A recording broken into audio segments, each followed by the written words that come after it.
Ce soir, nous recevons David Kimmelfeld. Bonsoir. Bonsoir. Merci d'avoir accepté notre invitation. Président sortant de la métropole, je le rappelle, à Lyon, et candidat à votre propre succession. La campagne pour le second tour qui entre dans sa dernière ligne droite, c'est dimanche ce second tour. Et aujourd'hui, elle a été entachée avec ces tags antisémites sur certaines de vos affiches de campagne. Comment avez-vous réagi en les découvrant aujourd'hui ? J'ai eu une réaction assez calme. Je crois qu'il faut rester très posé par rapport à ça et penser que ce sont sans doute des actes isolés. En tout cas, c'est ce qu'on espère. Moi, je voudrais remercier François-Noël Buffet et Bruno Bernard qui ont réagi immédiatement comme il fallait réagir. Moi, je l'ai dit, je revendique pas mes origines seulement face aux antisémites. C'est ce que j'ai dit dans un petit message. Voilà, je n'en ferai pas plus. Je crois qu'il faut oublier cet épisode assez rapidement pour se consacrer à la campagne et aux vraies propositions que nous avons à faire. Ce n'est pas la première fois, pourtant, que vous avez été la cible des antisémites. On s'en souvient, l'an dernier, sur Twitter, on s'en était pris à votre religion et à celle également de votre épouse. Des actes antisémites, on a l'impression, en 2020, malheureusement, qui sont encore trop fréquents. Oui, ils sont trop fréquents, mais je crois que malheureusement, il faut réagir comme nous l'avons fait aujourd'hui, comme l'ont fait un certain nombre de responsables politiques et de citoyens. Voilà, après, je crois qu'il faut vraiment passer outre et continuer, j'allais dire, cette campagne dans les meilleures conditions et surtout en étant très concret sur nos propositions. La campagne, justement, on y revient, on l'a dit, c'est la dernière ligne droite. Le second tour, c'est dimanche. Un sondage IFOP fiducial pour Lyon Capitale et Sud Radio place les Verts en tête, avec 37% des intentions de vote, 32% pour les listes d'Union de la République En Marche et des Républicains, 26% pour vous. Vous êtes le seul à ne pas avoir fait d'alliance pendant cet entre-deux tours. Ce score, vous le prenez comment? Vous l'analysez comment, ces 26%? D'abord, je l'analyse comme tous les sondages avec beaucoup de recul. C'est important de le faire. Je rappelle qu'au premier tour, je ne devais jamais dépasser les 12% et nous avons fini à 17%. Donc je prends ça avec beaucoup de relativité. Simplement, l'enseignement que j'en tire, c'est qu'on annonçait depuis maintenant 15 jours ou 3 semaines qu'il y avait 2 blocs et que j'allais être écrasé entre 2 blocs et de ne pas exister.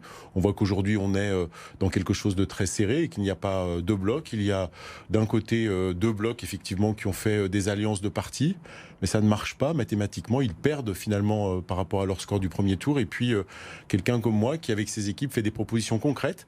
Et ces propositions concrètes, je crois qu'elles intéressent beaucoup de nos concitoyens dans cette métropole. Voilà ce que j'en retiens. Donc c'est encourageant pour les équipes qui travaillent sur le terrain.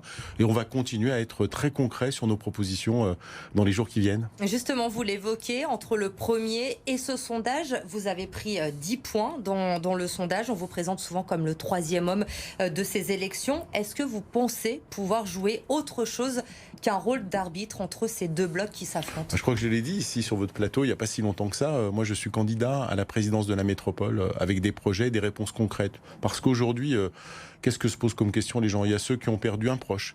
Il y a celles et ceux qui sont inquiets pour un emploi à la rentrée. Celles et ceux qui ont des enfants et qui ne savent pas diplômés s'ils vont trouver un emploi à la rentrée.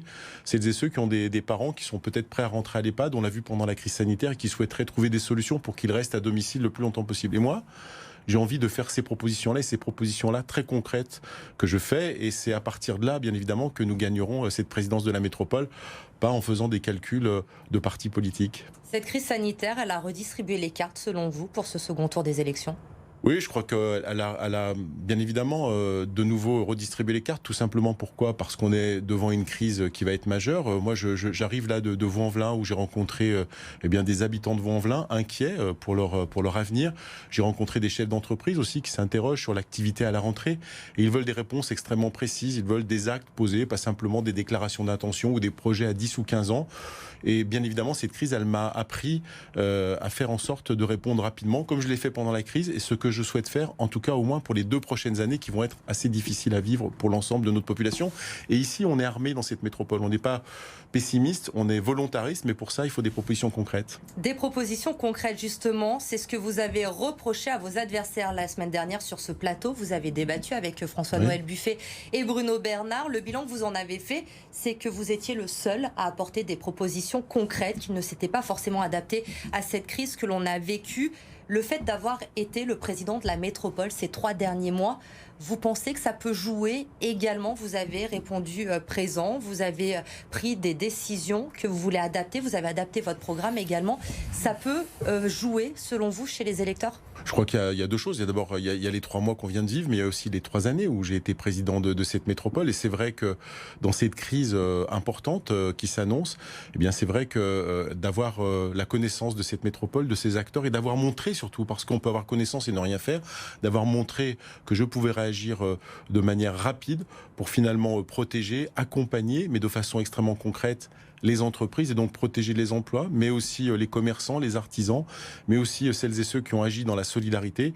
C'est sans doute la preuve que, bien évidemment, je peux continuer à être président de cette métropole et envisager un avenir apaisé en protégeant nos concitoyens, tout en leur proposant des solutions extrêmement pratiques à leurs problèmes. C'est ça qu'ils attendent. Ils ont, eux, des problèmes au quotidien. Et donc, bien évidemment, il faut parler climat, c'est important, mais il faut aussi parler emploi, il faut parler solidarité, il faut accompagner les personnes les plus âgées eh bien, pour qu'elles vieillissent bien à domicile. Il faut accompagner les plus jeunes d'entre nous qui vont chercher un stage, un emploi à la rentrée. Et c'est ces propositions-là que je fais, bien évidemment. Aujourd'hui, est-ce que cette alliance entre les Verts, la gauche unie, l'extrême gauche, vous la voyez, vous aussi, comme vos adversaires à droite, comme une alliance dangereuse qu'il faut absolument contrer pour la métropole lyonnaise ? Je crois que moi, je ne fais pas partie de ceux qui agitent des chiffons rouges, des chiffons verts, faute de pouvoir faire des propositions comme le font François-Noël Buffet et Gérard Collomb.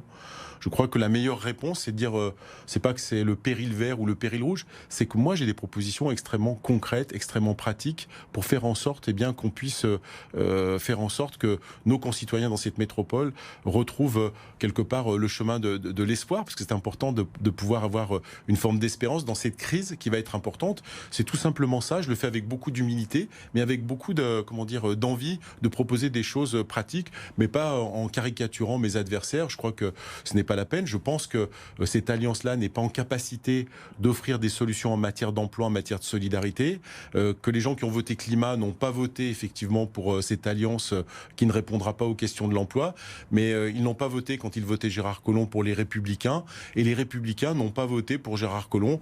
Eh bien moi, les gens ont voté pour notre projet, pour notre action, et je souhaite qu'ils continuent à le faire de cette façon-là. Donc vous ne regrettez absolument pas aujourd'hui de n'avoir fait alliance ni avec les Verts, ni avec Gérard Collomb et les Républicains. Quand on voit les chiffres aujourd'hui des derniers sondages, on se dit que si vous aviez été avec Gérard Collomb, il vous a ouvert la porte jusqu'au dernier moment. Non mais nous auriez gardé cette métropole. Non mais garder la métropole pour garder la métropole, moi ça m'intéresse pas.